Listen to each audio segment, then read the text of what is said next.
কথা বলেন আরে ভাই। আমি অনুরোধ করব, যেহেতু ঠান্ডা একটু বেশি পড়ছে, আপনাদের যেন কষ্ট না হয়। অনেকে দূর থেকে এসেছে, আবার বাড়িতে ফিরে যেতে হবে, সব দিক দিয়ে মাথায় রেখে ভাইয়া সব দিক দিয়ে মাথায় রেখে আমি আমার দেওয়াটা চেষ্টা করব, আপনারা শুধু ক্যাচ ধরার চেষ্টা করবেন। মনোযোগ না থাকলে কিন্তু বল আউট অফ বাউন্ডারি হয়ে যেতে পারে। যুবকদের আওয়াজ চাই, ঠিক কি না? আরেকটু জোরে বলেন, ঠিক কি না? শেষ পর্যন্ত দোয়া পর্যন্ত ইনশাআল্লাহ বসতে পারবো। আল্লাহকে একটু দুই হাত তুলে দেখা যাক।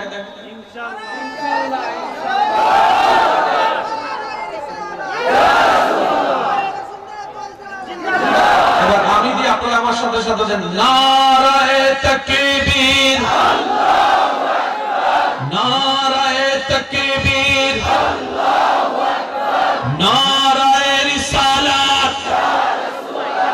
এবার জোরসে একবার বলেন মারহাবা। এবার হাতটা নামান।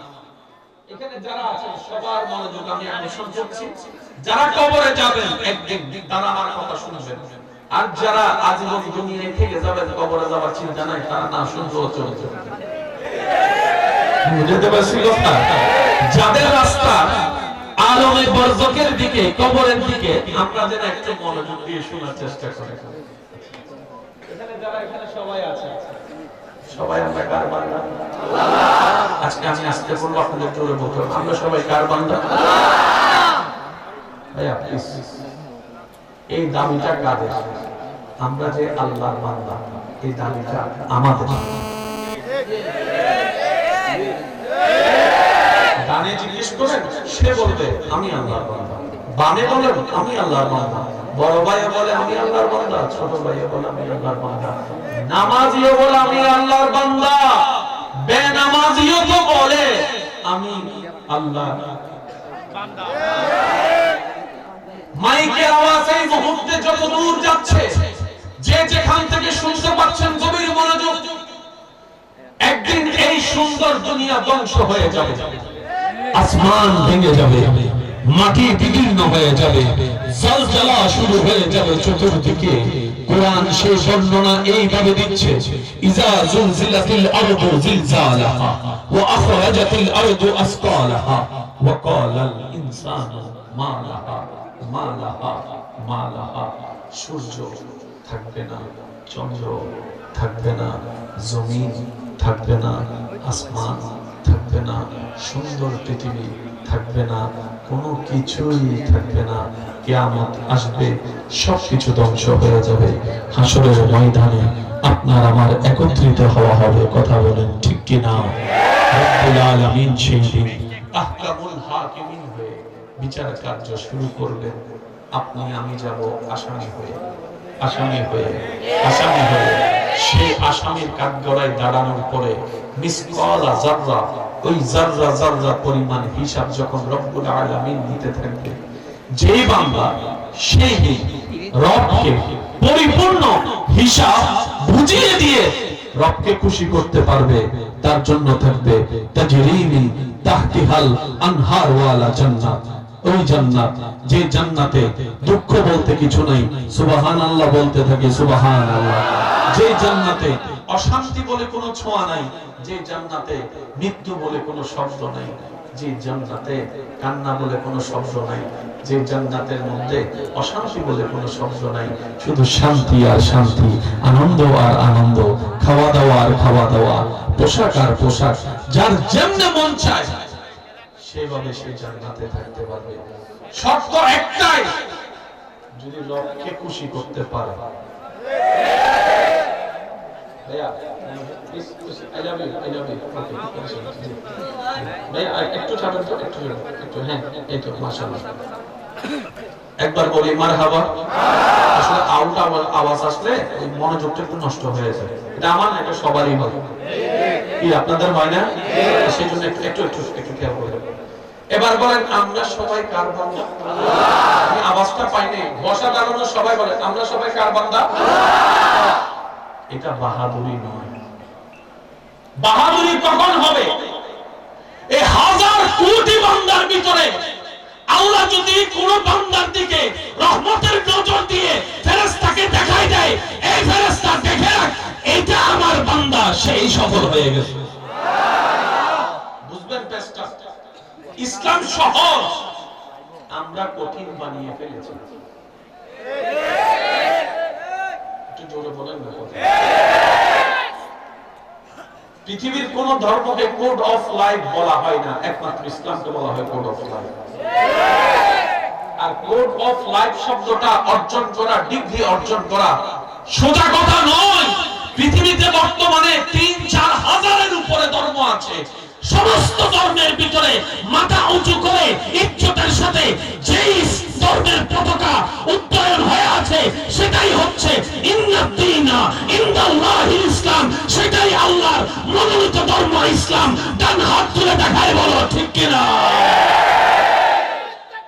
আল্লাহু আকবার।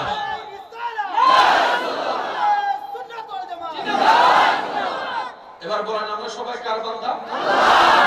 এটা দিয়ে জান্নাতে যাওয়া যাবে না। বলেন এটা দিয়ে জান্নাতে যাওয়া যাবে না, কারণ এটা সবাই দাবি করে। এটা সবাই, আল্লাহ যদি কাউকে বলে এই ও আমার বান্দা, সুবহানাল্লাহ কি কইতেন না? না হয় সুবহানাল্লাহ সব জমায় রাখেন ঘরে যায় কই? মন খুলে একবার বলেন সুবহানাল্লাহ। আমি উলামায়ে কেরাম যারা আছেন, বাবা দাদা নানার বয়সী যারা আছেন, ওনারা শুধু আমার উপর দোয়া দিতে থাকেন, বাকি কাজটা ইনশাআল্লাহ যুবকরা করে ফেলতে পারবে। আমি আল্লাহর বান্দা, আমার চাচা আল্লাহর বান্দা, আমার হুজুর আল্লাহর বান্দা। আগে আমাদেরকে দিয়ে বলতেছি যাতে আপনারা মাইন্ড না করেন। বক্তারা আল্লাহর বান্দা, ইমামরা আল্লাহর বান্দা। আশিক যদি মনোযোগ থাকে সুবহানাল্লাহ বলে বলে নিজের জবান পবিত্র করার চেষ্টা করবেন, পারবেন ইনশাআল্লাহ? কিভাবে বলবেন? কিভাবে? সুবহানাল্লাহ কইবেন যেন শয়তানের গালে জুতার বাড়ি খায়। এবার মন খুলে বলুন সুবহানাল্লাহ। আমি চাচা বক্তাগণ, ডাক্তার বলে আল্লাহর বান্দা, ইঞ্জিনিয়ার বলে আল্লাহর বান্দা, নেতা বলে আল্লাহর বান্দা, কর্মী বলে আল্লাহর বান্দা, প্রধানমন্ত্রী বলে আল্লাহর বান্দা। একটু বলতে বুঝে বুঝে বলতে থাকবেন আল্লাহর বান্দা। ডক্টর বলে আল্লাহর বান্দা, ইঞ্জিনিয়ার বলে আল্লাহর বান্দা, বিজ্ঞানী বলে আমি আল্লাহর বান্দা। ড্রাইভারের মুখে শোনা যায় আমি আল্লাহর বান্দা। আর সাইকেল যিনি চালান উনিও বলে আমি আল্লাহর বান্দা। ব্যবসায়ী বলে আমি আল্লাহর বান্দা, চাকরিজীবী বলে আমি আল্লাহর বান্দা, শিক্ষক বলে আমি আল্লাহর বান্দা। ছাত্রদের মুখেও শোনা যায় আমি আল্লাহর বান্দা। মা বলে আমি আল্লাহর বান্দা, বাবা বলে আমি আল্লাহর বান্দা। সবাই নিজেকে রবের বান্দা দাবি করে।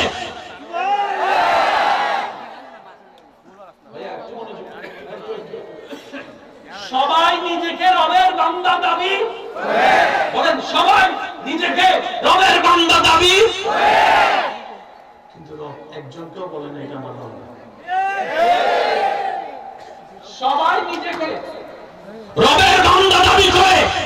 এবার কোরআন খুলে যখন আশিক পড়তে লাগলো, পড়তে পড়তে সূরা বনী ইসরাইলের 1 নম্বর আয়াত যখন পড়তে লাগলো, সুবহানাল্লাযী আসরা বিআবদিহি, আল্লাহ আমাদের নবীকে নিজের বান্দা বলে দাবি করে নিয়েছেন। আমরা দাবি করি আমরা কার বান্দা? আল্লাহ যতক্ষণ না বলবে এটা আমার বান্দা, ততক্ষণ এই বান্দা দাবিদারের কোনো দাম নাই। আর আল্লাহ নবীকে বলতেছেন জিব্রাইল এই মুস্তাফা এটা আমার বান্দা। যারা প্যার সে কহো না ইয়া সুবহানাল্লাহ। ये इश्क, এটা ইশকের বাগান, এটা মহব্বতের বাগান। মনে রাখবেন, জেনে রাখবেন, শক্তি দিয়ে পেন দিয়ে যতদূর পথ না যাওয়া যায়, প্রেমের শক্তি দিয়ে তার চাইতে বেশি দূর যাওয়া যায়। আল্লাহর ওয়াস্তে একটু মনে রাখবেন, সবাই দাবি করে আমি আল্লাহর বান্দা। আল্লাহ